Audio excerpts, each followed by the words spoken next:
Hello everyone, welcome to the class guys. कैसे हो आप सभी? उम्मीद करता हूं आप सभी बच्चे बहुत अच्छे होंगे, अच्छे से पढ़ाई लिखाई कर रहे होंगे। और अगर अभी तक आपने पढ़ाई लिखाई करना शुरू नहीं किया है तो भाई कर दो। कब करोगे? अब तो सीबीएसई भी खुद से चिल्ला के कह रही है कि भाई साहब पढ़ लो। ठीक है, क्यों? क्योंकि आज कुछ ऐसा हुआ है तो आपके दिमाग में एक घंटी बजनी चाहिए कि भाई साहब मुझे अब तो पढ़ाई लिखाई शुरू कर देनी चाहिए, क्योंकि आज सीबीएसई ने अपना ऑफिशियल सैंपल पेपर 2025-26 के लिए रिलीज कर दिया है। तो अभी मैं आपको यह बताने वाला हूं कि यह सैंपल पेपर कैसा है, इसमें किस टाइप के क्वेश्चंस हैं। अगर आप पढ़ाई लिखाई करते समय कुछ गलतियां कर रहे हैं तो वो गलतियां आपको कौन सी नहीं करनी है, और सीबीएसई अपने सैंपल पेपर में क्या झूठ बोलती है वो भी मैं आपको बताने वाला हूं बच्चों। ठीक है, तो पूरा इसको देखना, सारी बातें आपको समझाऊंगा। अगर आपको ऐसा लग रहा है कि अरे सर सैंपल पेपर डाउनलोड करके बता देंगे बस, तो भाई आप जा सकते हो। आपको एक एक जरूरी बात जो आपके लिए जरूरी है वो सब बताने वाला हूं, इसलिए ध्यान से इस वीडियो को पूरा देखना, क्योंकि बच्चे इस पर विश्वास कर लेते हैं और बाद में जब पेपर आता है तो धुआं सा उठ जाता है, फिर बाद में मुझसे मत कहना। ठीक है, तो सबसे पहले हमें सीबीएसई की ऑफिशियल वेबसाइट पे जाना होगा, cbse.nic.in। उसके बाद आपको यहां पर एकेडमिक वेबसाइट पे जाओगे तो सैंपल क्वेश्चन पेपर ये खुल जाएगा। क्या नेट की स्पीड है भाई साहब! तो आप यहां पर देखेंगे 2025-26 पे जाने के बाद क्लास 12th में घुस जाओगे तो जिस सब्जेक्ट का सैंपल पेपर आपको डाउनलोड करना है उसका आप डाउनलोड यहां से कर सकते हैं। ये सैंपल क्वेश्चन पेपर है और इनकी मार्किंग स्कीम विद छोटा छोटा सा सॉल्यूशन आपको यहां पर दी गई है। अब चूंकि मैं आपको फिजिक्स ही पढ़ाता हूं तो फिजिक्स का ही सैंपल पेपर डाउनलोड करके मैं आपको यहां पर बताता हूं। अब देखिए, फिजिक्स का सैंपल पेपर हम डाउनलोड कर लेते हैं और सबसे पहली चीज हम ये देख लेते हैं कि भाई साहब कहीं इसमें कुछ ऐसा तो नजर नहीं आ रहा है पैटर्न वगैरह में कि वो पहले से अलग हो। तो इसमें जनरल इंस्ट्रक्शंस हमने पढ़े, बताया गया 33 क्वेश्चंस है, 5 सेक्शन में पेपर आएगा।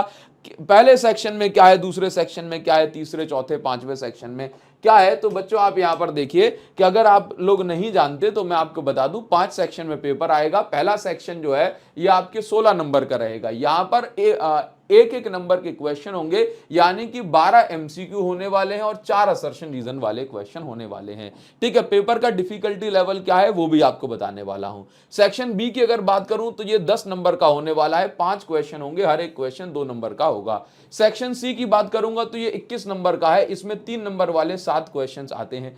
सेक्शन डी की अगर बात करूं तो ये 8 नंबर का होगा, इसमें 2 केस स्टडी बेस्ड क्वेश्चन जो है पूछे जाएंगे जो कि 4-4 नंबर के होंगे। सेक्शन ई की बात करें तो ये 15 नंबर का होगा।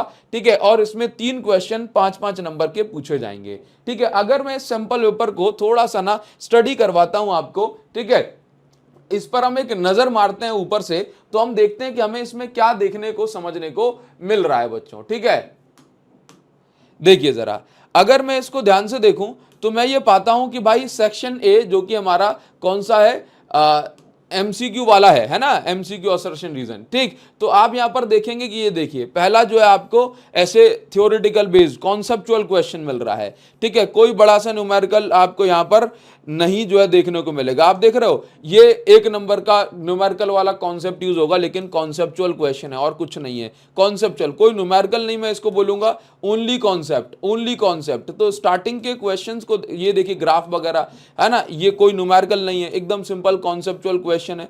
ठीक है, तो मैं आपको यहां पर क्या बता रहा हूं, इसमें ये छोटा सा एक फॉर्मूला लग गया है। ठीक है, तो मैं आपको यहां पर ये बताना चाह रहा हूं कि अगर मैं स्टार्टिंग के 12 एमसीक्यू देखूं, आप आराम से डाउनलोड कर लेना, मैं टेलीग्राम पर भी पोस्ट कर दूंगा, टेलीग्राम चैनल की लिंक वीडियो को डिस्क्रिप्शन में आपको मिल जाएगी। ठीक है, तो 12 में से 12 क्वेश्चन आप ऐसे देखेंगे कि सारे के सारे ही कॉन्सेप्चुअल बेस्ड क्वेश्चन है ना, जिसमें अगर आपको डर लगता है और सर मुझसे न्यूमेरिकल नहीं बनते, भाई साहब न्यूमेरिकल उतना नहीं डराते हैं जितना कॉन्सेप्ट डरा सकता है आपको। ठीक है, फिर उसके बाद 4 नंबर के असर्शन रीजन में तो न्यूमेरिकल का कोई काम ही नहीं है। सेक्शन बी में आ जाते हैं। सेक्शन बी में यहां पर आपको न्यूमेरिकल से लड़ना पड़ेगा, न्यूमेरिकल को झेलना पड़ेगा। सेक्शन बी में इसमें आपको न्यूमेरिकल भी करने पड़ेंगे और छोटे छोटे से आपको डेरिवेशन भी मिलेंगे। ठीक है, सेक्शन सी में आ जाते हैं। सेक्शन सी में फिर से आपको न्यूमेरिकल, इसमें ये सेक्शन सी होता है ना, ये सबसे ज्यादा सेक्शन सी और ई ये सबसे ज्यादा लेंदी सेक्शन माना जाता है, क्योंकि इसके अंदर ना एक में से 2-2 3-3 क्वेश्चन जो है बन रहे होते हैं। ठीक है,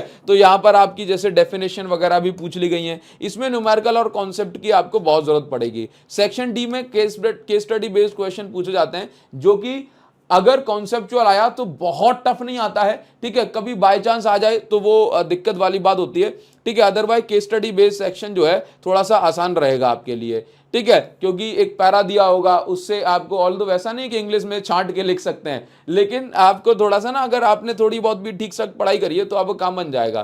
फिर ये सेक्शन ई चल रहा है जो कि अच्छा है, देखो डेरिवेशन भी है इसमें, न्यूमेरिकल भी होंगे, डेफिनेशन भी होगी इसमें, जो आपने थ्योरी पढ़ी है वो थ्योरी भी होगी बहुत सारी, ठीक है। तो अब अगर मैं थोड़ा सा ना इसको एनालिसिस करूंगा और आपको जो बताता हूं, तो मैं आपको ये बता दूंगा कि भाई देखो, अभी इस पेपर को देख करके ना आप एक अंदाजा लगाओगे, आप तसल्ली से बैठ करके इस पेपर को देखना कि हमेशा फिजिक्स के पेपर में ना 50% से ज्यादा, 50% से ज्यादा, मोर देन 50%, और इस सैंपल पेपर में क्या गड़बड़ी है वो भी आपको जो है बच्चों भी बताने वाला हूं। मोर देन 50% जो क्वेश्चंस होंगे ना, मोर देन 50% क्वेश्चंस ये आपके कॉन्सेप्चुअल क्वेश्चन है। अगर आपको लग रहा है ना कि सर मुझसे न्यूमेरिकल नहीं बनते बड़े बड़े से, तो भाई आप बिना मतलब में घबरा करके इन क्वेश्चन को भी जो है छोड़ दोगे। कॉन्सेप्चुअल क्वेश्चन में क्या आता है, कॉन्सेप्चुअल क्वेश्चन में क्या इंक्लूड होता है, कॉन्सेप्चुअल क्वेश्चन में आपके एमसीक्यू हो जाते हैं, ठीक है, इसमें आपके जो है बेसिक थ्योरी जो होती है ना, थ्योरी, ठीक है, इसमें थ्योरी के लॉजिक्स अगर आपको आते हैं कि भाई कौन से लॉजिक लग के क्या चीज बन रही है ना, नॉन यूनिफॉर्म क्रॉस सेक्शन है कंडक्टर, उसमें कौन सी क्वांटिटी कांस्टेंट नहीं रहती है ना, एक क्वांटिटी दूसरी क्वांटिटी बढ़ रही है घट रही है एक एंड से दूसरे एंड तक जाते समय, तो ये थ्योरी है बट इसमें लॉजिक लगते हैं, ठीक है। और कॉन्सेप्चुअल क्वेश्चन में जो न्यूमेरिकल्स पूछे जाते हैं वो न्यूमेरिकल बड़े नहीं होते हैं, इनफैक्ट वो न्यूमेरिकल छोटे होते हैं, 4 स्टेप मैक्स में निपट जाते हैं, बस उसके पीछे एक ऐसा ट्विस्ट होता है, एक ऐसा कैच होता है जिसको आपको क्रैक करना होता है, तो कॉन्सेप्चुअल क्वेश्चन हो जाएंगे। फिर इसमें डेरिवेशन भी होंगे, डेरिवेशन, ठीक है, फिर इसमें डेफिनेशन भी होंगी, ठीक है, और फिर इसमें होंगे कुछ बड़े न्यूमेरिकल्स, है ना, जो आपको जो है अच्छे से प्रैक्टिस करने होंगे।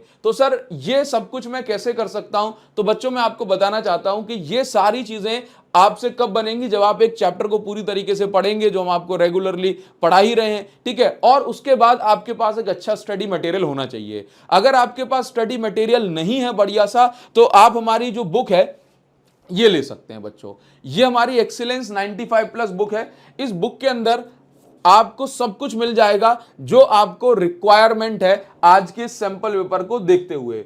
और सैंपल पेपर क्या एक दिक्कत देता है बच्चों को वो भी आप जरूर सुनिएगा। इस बुक के अंदर बच्चों हमने क्या दिया है, इस बुक के अंदर हमने आपको भर भर के एमसीक्यू दिए हैं, सो दैट आपकी प्रैक्टिस बहुत अच्छे से हो और आपके कॉन्सेप्ट क्लियर हो। बच्चों सिर्फ थ्योरी पढ़ने से कॉन्सेप्ट क्लियर नहीं होते, उस पर बेस्ड क्वेश्चंस लगाने से कॉन्सेप्ट क्लियर होते हैं, है ना, उस पर बेस्ड आप एमसीक्यू लगाओ, केस स्टडी लगाओ, आप असर्शन रीजन लगाओ, तब जाकर के आपके कॉन्सेप्ट क्लियर होते हैं। अगर आप ये सोच रहे हो कि पढ़ लिया है, चैप्टर के बारे में जानता हूं, अगर आप जो है ऐसा सोचोगे तो और क्वेश्चन ना बनाओ तो काम नहीं बनता बच्चों। जितने ज्यादा क्वेश्चंस बनाओगे उतना बढ़िया है। तो एमसीक्यू भर के दिए हैं, आपको मजा आ जाएगा, सारे कॉन्सेप्ट आपके क्लियर हो जाएंगे। बढ़िया लॉजिकल रीजनिंग, आपके दिमाग को जो है एकदम मजबूत बनाने के लिए आपको एनसीईआरटी एग्जाम्पलर के क्वेश्चन दिए हैं बच्चों हमने, सो दैट आप बढ़िया से इसकी तैयारी कर पाओ, ठीक है। और एनसीईआरटी एग्जाम्पलर के कौन से क्वेश्चन, जिनको पढ़ के सॉल्व करके आपका कॉन्सेप्ट जो है, आपकी रीजनिंग, आपका जो है दिमाग लगाने का तरीका वो अच्छा होगा, ठीक है बच्चों। आपसे अच्छे से न्यूमेरिकल हो जाएं तो हमने जो है बोर्ड्स के पीवाईक्यू भी दिए हैं, बोर्ड्स के पीवाईक्यू भर के दे दिए बच्चों इसके अंदर, सो दैट आप अच्छे से कर पाओ। और खास करके 23, 24, 25 के प्रीवियस ईयर क्वेश्चंस पे विशेष फोकस करा है, क्योंकि ये पेपर अच्छा माना जाता है, ठीक है। इसके अलावा हमने आपकी बढ़िया प्रैक्टिस हो जाए तो इसमें नीट एंड जेई के भी इंपॉर्टेंट क्वेश्चंस दे दिए, वो क्वेश्चन जिनको आप प्रैक्टिस करोगे तो आपको लगेगा कि हाँ भाई सच में अच्छा एक स्टडी मटेरियल आपको मिल रहा है। तो बच्चों एक्सीलेंस 95+ जो हमारी बुक है ना, इसका पूरी तरीके से टारगेट ही है कि आपको 95+ मार्क्स अचीव कराने हैं, और जो बच्चा अच्छे से प्रैक्टिस करेगा उसके डेफिनेटली 95+ मार्क्स आएंगे, क्योंकि इस साल भी हमारे बहुत सारे बच्चों के 90+, 95+ मार्क्स भर के आए हैं, तो इस बार भी आपके आएंगे। इसलिए आपको जरूरत यह है कि आप करें खूब सारी प्रैक्टिस। और बच्चों एक बात मैं आपको बता दूं, कभी भी फिजिक्स के पेपर में यह मत सोचना कि सारे ही क्वेश्चन जो है सर ने कराए, किसी और ने कराए, कहीं से भी कराए। बिल्कुल 100 में से 100 नंबर के, 70 में 70 नंबर का पेपर जो है एज इट इज देखा हुआ आ जाएगा। नहीं आ सकता बच्चों, अगर आपसे कोई कह दे तो आप जो है दिक्कत में आ जाओगे।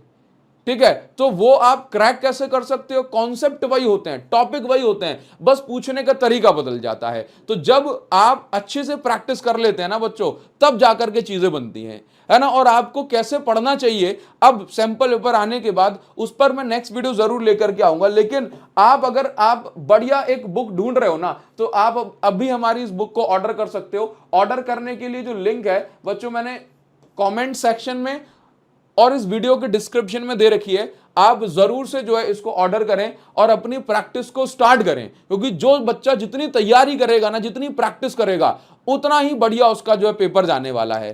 ठीक है, अब जो सैंपल पेपर आया है, अगर आप मुझसे कहोगे कि सर इस सैंपल पेपर के बेसिस पर हमें कैसे पढ़ना चाहिए, हमारा क्या रूटीन होना चाहिए, क्या स्टडी प्लानर होना चाहिए, अगर आप चाहते हो कि मैं आपको इसके बारे में डिटेल में बताऊं, तो बच्चों कमेंट सेक्शन में जरूर से लिख के जाना कि हां सर मुझे डिटेल में बताइए, है ना। मैं आपके प्लानर को फॉलो करने वाला हूं या फॉलो करने वाली हूं। मैं आपका कमेंट सेक्शन में बच्चों वेट कर रहा हूं। और आप बढ़िया स्टडी मटेरियल के लिए आप हमारी ये जो बुक है एक्सीलेंस 95+, इसको अभी ऑर्डर करें। वीडियो को डिस्क्रिप्शन और कमेंट सेक्शन में आपको लिंक दे रहा हूं, जरा भी लेट नहीं होना है बच्चों। और कमेंट सेक्शन में भी आपका वेट कर रहा हूं। अगर आप चाहते हैं कि सर प्लानर मेरे साथ शेयर करिए, तो जरूर से शेयर करिए बच्चों। टाइम आ चुका है बिल्कुल कमर कसने का और ढंग से पढ़ाई लिखाई करने का। बच्चों इन सब चीजों के साथ ना आपको एक बात बताना चाहता हूं कि सीबीएसई का जो सैंपल पेपर आया है, ये सैंपल पेपर ना, बस आप ये मान के चलना ऐसे क्वेश्चंस पूछे जाते हैं, इस टाइप का पैटर्न होगा। आप ये मत मान के चल लेना कि भाई जैसा सैंपल पेपर आया है बस उसी डिफिकल्टी लेवल का हो सकता है, क्योंकि बच्चे बस यहीं पे चूक कर जाते हैं।